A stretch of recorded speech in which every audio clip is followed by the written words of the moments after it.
Hello, everyone. My name is Emobosa Onerime. You can call me Bosa.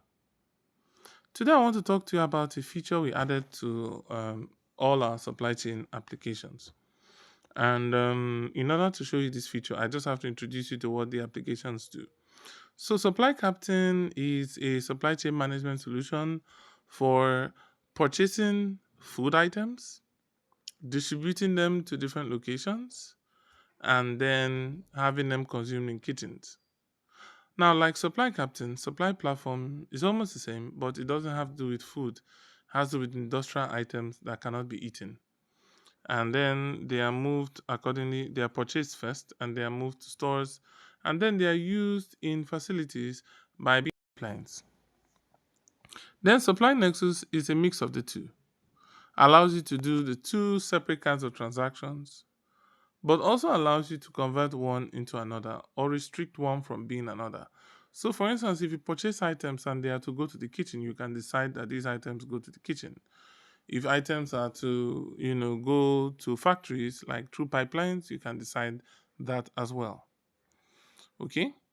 So now, you for food, especially when the food is like a live animal. So a live animal goes through a factory process which is called the butchering of the animal, and then it's now frozen, so you now have frozen food which can be purchased at the cost of the butchering process, you know and you can then have them received into stores and taken to kitchens. So you can basically have the livestock, the pipeline, and the frozen food become a product for consumption.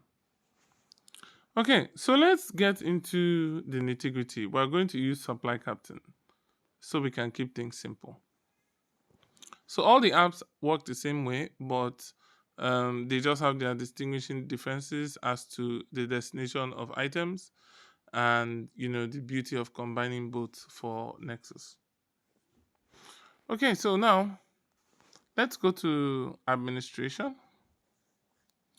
So just to show you how this works, you can add a location.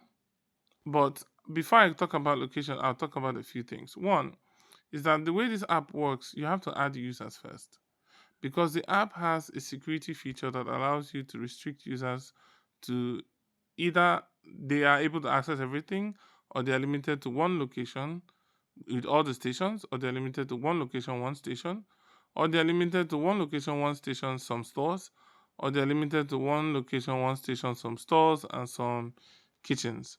For supply platform, it's going to be facilities. For supply nexus, you're going to have kitchens and facilities in here. Okay, so here you add the location. The location is the place with the address of your business, maybe the head office or the branch office, what have you.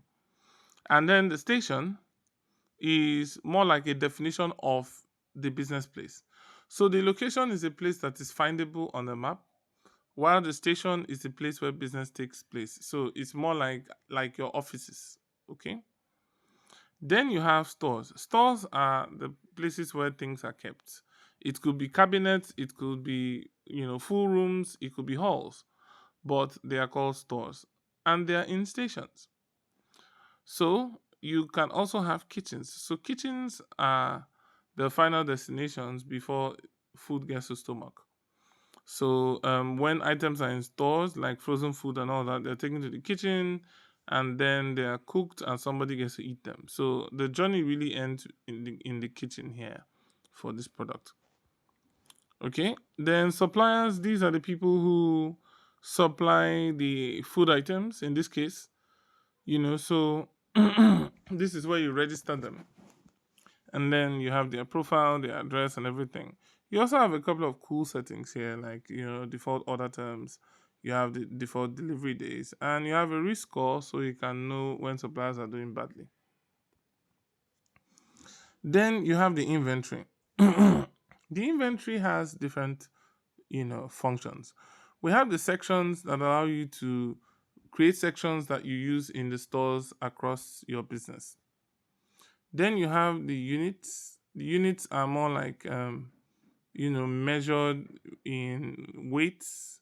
Like you can have like a 50 kg item or 10 kg item and really put the weight there. So that when you want to make an assessment of how to carry it, what containers to use, what vehicles to use, you have access to this information. If we come to global items are now where you define the items you want to use in the business. So you see, for food, you have raw, processed, perishable. You have the unit, estimated price, and what have you. Here you have a costing method which includes first in, first out, or last in, first out. Very cool for issuing items. Today's video is not really going to focus on so much of a scope. We're just going to purchase an item so that we can get to see how this works. So now that we've gone through this, it's time for you to see how the operations work. So for the operations to work, we have 4 stages of purchasing. We go to purchasing. So to do purchasing, you have the requisition, and this is where requests are made, to purchase items. Being mobile friendly is a cool thing for your business. You can add up to 50 items here in requisition items, and if you're tired at any time, you can save as draft and come back within 15 days to recover or to continue what you wanted to do. Then you can generate orders from requisitions. You can add them manually or you can generate them automatically. Orders are your request to buy things. Okay, so while you're requesting for things to be in certain stores, you are going to have to determine whether you're going to move them from one store to the other or you're going to purchase them. If you're going to purchase them, you need to place an order. So you put the order details here. You're going to select a supplier eventually, and then you're going to mark the order as processed. Now, if you want to automate the ordering process, after adding the order, you can just select the supplier and automate the bill generation. So that's going to process the order and generate the bill. So the bill generation is also an interesting part because it allows you to basically, set up bill items with prices. So if you come here, you can select the item, select unit price and quantity. We've not started setting up the app, so I'm just showing you how this works. Okay, so we have the bill date, delivery date, invoice date, all these things come and fill in. Even discrepancy, after people supply items, they want to come and change terms. So finance can use discrepancy to deal with what changes in the bill. Then payments, your finance team can record payments on up to 10 installments. So if there's an installment problem, then you have to delete one payment and make sure you pay the balance within 10 installments. Okay, so we're going to get to supply. And for the purpose of this application, I'm just going to quickly run through how supply works. So when you receive items in supply, you're going to have to fill in this form. You choose the supply station, requisition, supplier bill, and then it's going to fill in details here. You choose the store you want to receive the items in, and then you choose a section if there is any. Then you can set the quantity manually or automatically to just take one. And then this is where you tap to scan. I don't want to tap because I don't want to show you what's in my camera. But if you tap, you can be able to scan your items with your mobile phone and receive things, or tablet. So expiry date, you put the expiry date of the item, global item, you select the item itself, and you put the quantity. Everything is going to just pull through here, and you can add. Deduct and delete allows you to roll back in case you make a mistake. You can delete supply and remove the items you received from the inventory. But flags are for shortage or excess. In case items are not fully received, you use flags to gain approvals to receive less or receive more. So basically, these users are going to be set up. Then you have returns. Returns are for you to indicate which of the flags items that were missing and practically mark them as returned. If it's from items that were issued, the stores they were issued from. Then you have dispatch. Dispatch is used to manage issuance. It's used to make sure that issuance is recorded in the way it's moved out in a vehicle. And then issuance is how you issue items out. Consumption is how you set items to be sent to the kitchen for eating. So now that we're done, in 10 minutes, we're able to describe this app. Of course, I don't need to really go around to talk about returns and issuance and all that because they're basically what they are. They're pretty straightforward. Dispatch and dispatch and all that. Issuance, you fill the form to be able to scan the item that you want to issue. And then consumption, you add the item that you want to consume from in the kitchen and all. Okay, so now that we've done all of this, let's move forward to try it out. Then you will see the feature I'm talking about. The feature I want to show you tonight is in here, but you're not going to see the feature until I do a small demo. So um, let me just go in here to administration, and now I'm going to add a location. Okay, so I'm going to come here and add a location. So here you can put your location logo, your location name. So for location name, let's just say, um, let's call this Grand Foods. It's not a location we know. I'm just putting that. Let's say street, road 1, Rumola Road. This is Rumola Road. Okay, then we have Port Harcourt. And we have River State. 5 triple. I don't know what this is. Okay, then we choose Nigeria. I think I kind of prefer the mobile version. Then here you have the other settings, purchase order settings and all. So I've added the location. Now I'm only going to be able to add locations because I have not added a user. So in order to add a user, I'm going to have to come to users. I'll choose let me choose my name. Choose our official number. And then I have to use the email address in the that is in the that is used for the account. And then since I'm an admin, I want to have access to everything.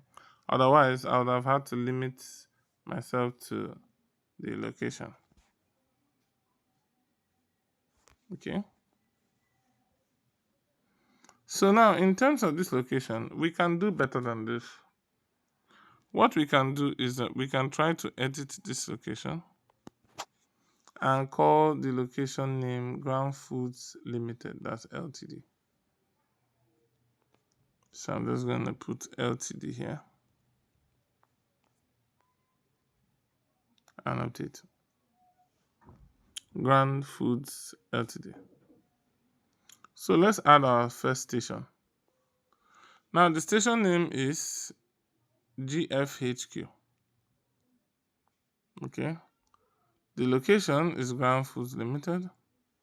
Internal requisition reviewer is the person who reviews requisition that goes within the same station, different stores.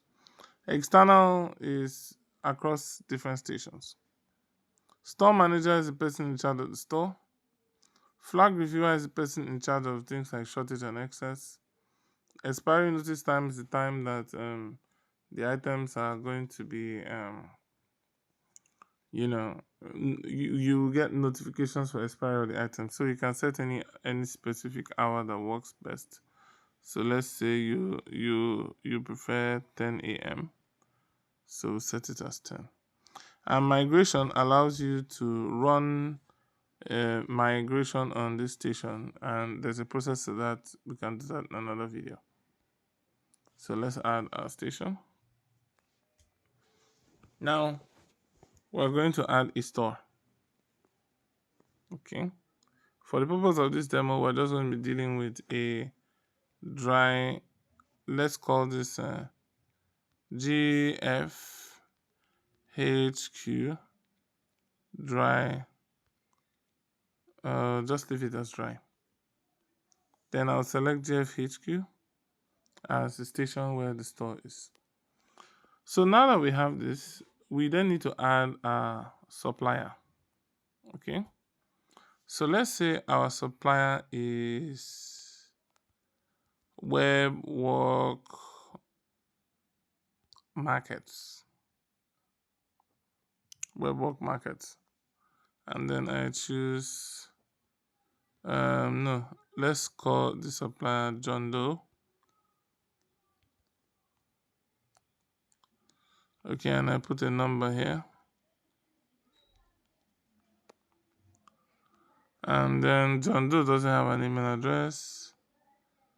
Okay, number 1, Aba Road, Port Harcourt, Rivers,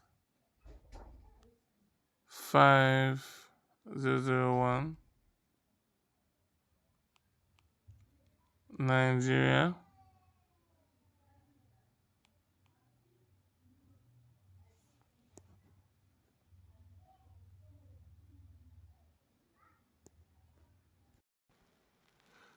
Okay, so I think we have added the supplier and this web work market. So, but this is not everything. We have to go to the inventory, and we don't need sections for this test. We just need a simple product. Okay, so let's just call this product rice. No, the unit now is 50 kg rather.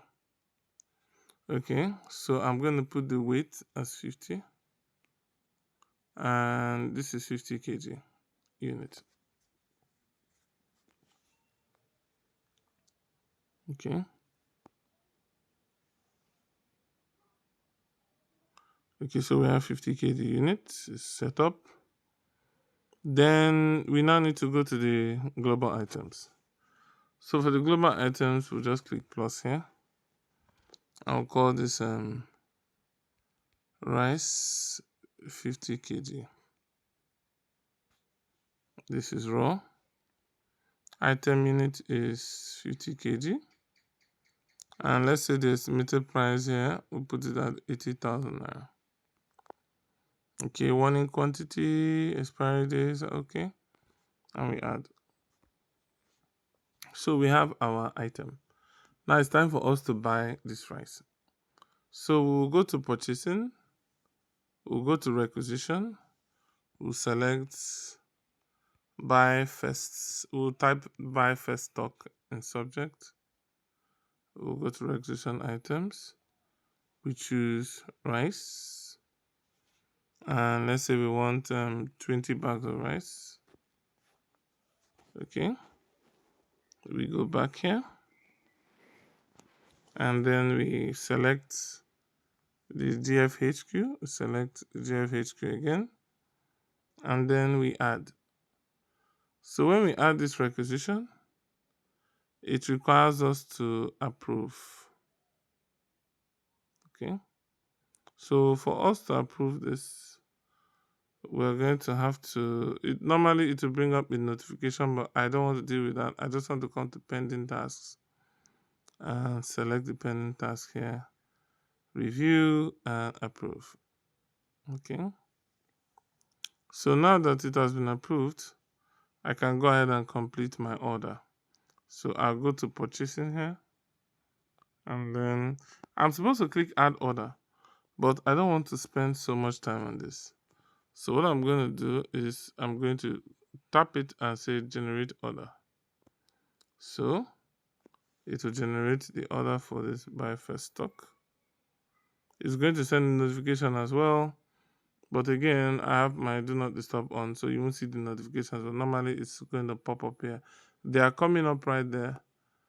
You know, I see requisition and all that. So there are different notifications. So now we have our order. Okay. But in order for us to generate a bill, we have to do something with the order. We need to come here, select a supplier, and then just update. So now that we've done this with the order, we can go ahead and generate the bill. So the bill would have been generated now. So here is the bill. And the bill is at the right pricing, 80,000 times 20, that's 1.6 million. So let's then go into the supply aspect. So this is where what I want to show you is, and it's the reason why I took my time in all these 20 minutes to, show this to you. So if I click add supply, I choose the supply station, I choose the requisition. The moment I choose supplier bill, something new happens. When I scroll down, I choose the store that I want to receive what I purchased in. But you see, there is usually a problem with some food items like tomatoes and all that. Those items don't have item reference for you to scan. So you would naturally need to like put them in the bag and generate a reference for them. Now, this topic of generating reference means that you are going to deal with, coming up with a formula for reference. But now we've made it easy. You just tap this and you will not need to enter the item reference again. The expiry date now, I didn't take time to configure expiry date, but let's try to just use August 31st. You can put your preferences in the global item later or whenever you want to build this or build a business with this. So now we're going to choose our global item, which is rice. Okay, and we're going to enter the quantity. Just watch what will happen. And then we're going to click add. Supply added successfully. Now that the supply has been added, if we go to supplies, we're going to see what we added. And we will see that it has automatically generated an item reference using the requisition ID -1. If we have a second item, it will be -2, -3, -4.